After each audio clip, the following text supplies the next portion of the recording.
आज आम्ही मान्य जिल्हाधिकारी मॅडम यांना नंदुरबार शहरातील रिअल इस्टेट प्रॉपर्टी संघटनेचे सर्व कार्यकर्ते हे नंदुरबार शहरातील दुय्यम कार्यालयात नोंदणी कामी होत असलेली प्रताडणा आणि मुद्रांक शुल्काबाबत होत असलेला अन्याय व अशा अनियमित बऱ्याचशा गोष्टी आहे जेणेकरून प्लॉट खरेदी विक्री करणाऱ्या लोकांना अडचण निर्माण होते व त्यांच्या सर्व व्यवहार तुटण्याच्या मार्गावर येतो आणि मोठ्या प्रमाणात भ्रष्टाचार करून सुद्धा आमचे काम वेळेवर होत नाही।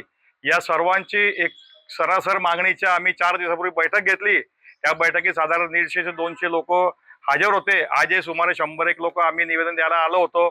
कलेक्टर मॅडमनी आमचं निवेदन स्वीकारलं। त्याच्यावर त्यांनी आम्हाला आश्वस्त केलं की दुय्यम कार्यालयाचे जे अधिकारी व JDR जे कैलास पवार साहेब आहेत त्यांच्यासोबत आम्ही डेव्हलपर आणि स्टॅम्प वेंडर याची सर्वांची एकत्रित मीटिंग घ्यायची आणि ज्या येत असलेल्या अडचणी सोडवून नियमितपणे सकाळी जे ऑफिस 10च्या 12-1-2 वाजता सुरू होतं तिथे अधिकारी राहत नाही आणि त्यांच्या वरिष्ठ अधिकाऱ्यांनी त्यांच्यावर नियंत्रण नाही। अशा तक्रारीची समस्या मॅडमांनी आम्हाला आश्वस्त केलं की आम्ही सोडवून देऊ आणि पुन्हा असं काही झालं तर मॅडम म्हणे आमच्याकडे या, आम्ही सर्व तक्रारी सोडवायला आम्ही कटिबद्ध आहोत। त्याच्याप्रमाणे त्यांनी आश्वासन दिलेलं आहे। आम्हाला त्यांच्यावर विश्वास आहे।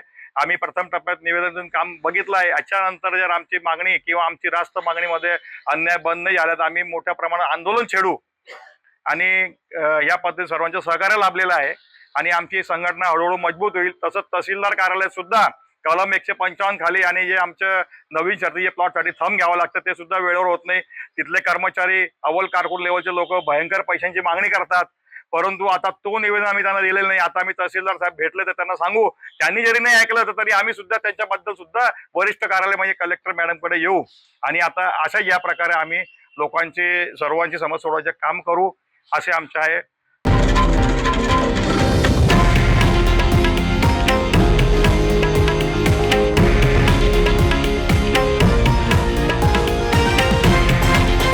हे आहे देशातील नंबर 1 न्यूज नेटवर्क आणि आपण पाहत आहात TV9 मराठी, एकमेव।